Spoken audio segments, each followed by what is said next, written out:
Dear friends, good evening. Today we are Sunday, May 24th.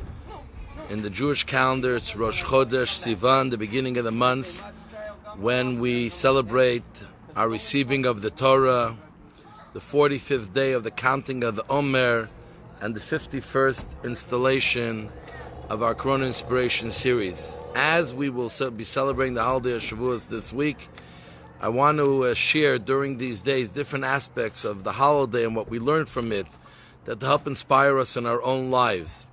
When God gave us the Torah at Mount Sinai, it was not just giving us a book of laws, it was giving us the key to life itself. For us as the Jewish people, for us as the people chosen by God to represent Him in the world, by giving us the Torah, which is the blueprint of the world, and giving us access to be able to understand, contemplate, and absorb its messages and direct our lives by it, and to become an example for everyone around the entire world around us. And I want to talk about today why the Torah was given at Mount Sinai.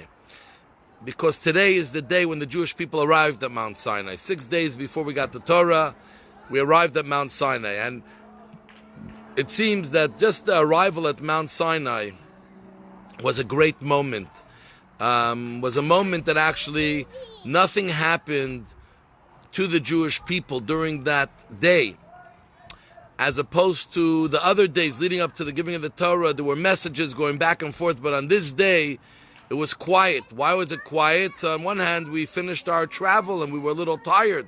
But on the other hand, something happened just by us coming to Mount Sinai, which was special in itself and enough of a message then and for us for the future. And that is the fact that the Torah itself was given at Mount Sinai.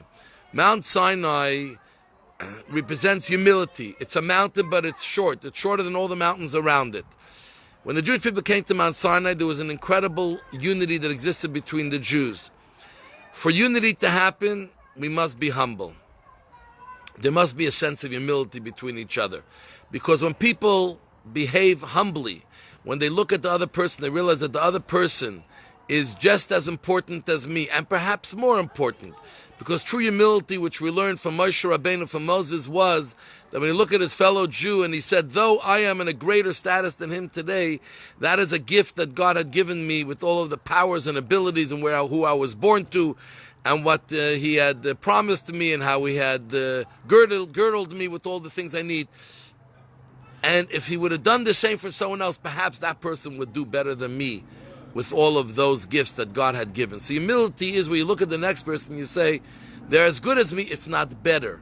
So all of the gifts I have are responsibility that are given to me, rather than just an entitlement, and therefore I'm better than you, and I'm just in a different level than you are.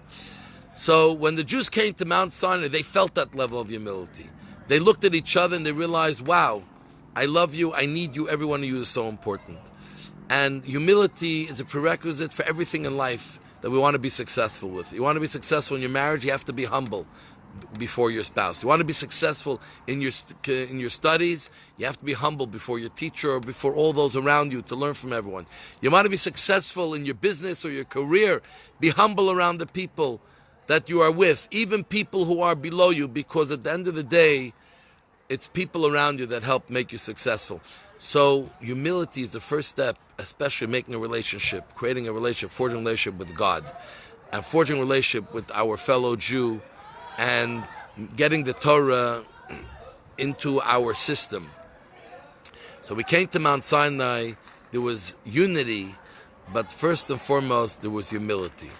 And this is really something we have to learn every single day, how to be humble. Even Moshe Rabbeinu and Moses, when we talk about the greatness of Moses, the greatest quality we give to Moshe is that he was the most humble person who walked on the face of the earth. That's what God says about Moshe. Because all of his other qualities came and became fulfilled to its fullest because he was humble.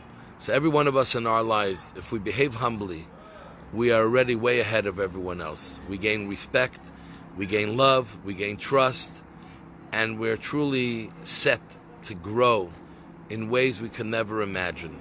So walk humbly, be humble, and you will be able to become the great person you were set out to be. So have a great day and a happy Rosh Chodesh.